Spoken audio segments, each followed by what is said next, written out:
ఇక్కడ digital media platforms కానీ కొంతవరకు అక్కడ ఉన్నటువంటి రాజకీయాల గురించి ప్రస్తావించినప్పుడు ఒకటే మాట అంటా ఉన్నారు, తెలంగాణ జర్నలిస్టులకి ఆంధ్ర రాజకీయాలతో మీకు ఏం పని అని చెప్పేసి కూడా క్వశ్చన్ రైజ్ అవుతా ఉంది. అవును, తెలంగాణ రాజకీయాలకు ఆంధ్రాలో ఏం పని అని అంటే ఈరోజు విశ్లేషణ చెప్తా ఉంటారు. ప్రతి దగ్గర ఒక విశ్లేషణ చెప్తారు.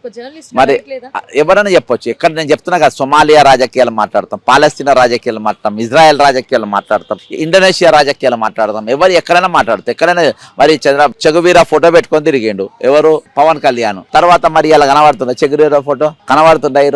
ఈరోజు సన్నాసి వేషం వేసుకొని తిరుగుతున్నావు. కాబట్టి ఈరోజు ఎవరు ఏమైనా మాట్లాడు, నువ్వు ఏదన్నా వేసుకోవచ్చు, నీకు ఆ స్వేచ్ఛ ఉన్నది. కాబట్టి ఈరోజు మరి నీకేం రైట్ ఉన్నది ఆ రోజు చెగువీరా ఫోటో పెట్టుకోనికి? యూత్ను ఆకర్షించడానికి ఓట్ల నీ సినిమా నడిపించుకున్నావు కదా, వాళ్ళని చేర్చుకున్నావు కదా, ఈరోజు నువ్వు మార్చినావు. కాబట్టి ఎవరి గురించి ఏ విశ్లేషణ చేయొచ్చు, అదే దాంట్లో ఎవరి కూడా తప్పులేదు. కాకపోతే ఈయన దీనిపైన ఇంతగానో స్పందించడం అంత పెద్ద సబ్జెక్ట్ ఏం కాదు. ఒకవేళ దీని మీద స్పందిస్తే తప్పని అమిత్ షాతోనో స్టేట్మెంట్ ఇప్పి, బండి సంజయ్తోనో స్టేట్మెంట్, మరి వాళ్ళు ఎందుకు ఇస్తారు స్టేట్మెంట్? అంటే అదేదో కరెక్టే అయి ఉండాలి. కరెక్ట్ కాబట్టే వాళ్ళు స్పందిస్తలేరు. కాబట్టి ఈరోజు మీరు ఆ సబ్జెక్ట్ను, ప్రజా సమస్యలు రెండింటి కూడా జోడిగాడుతుండ్రు.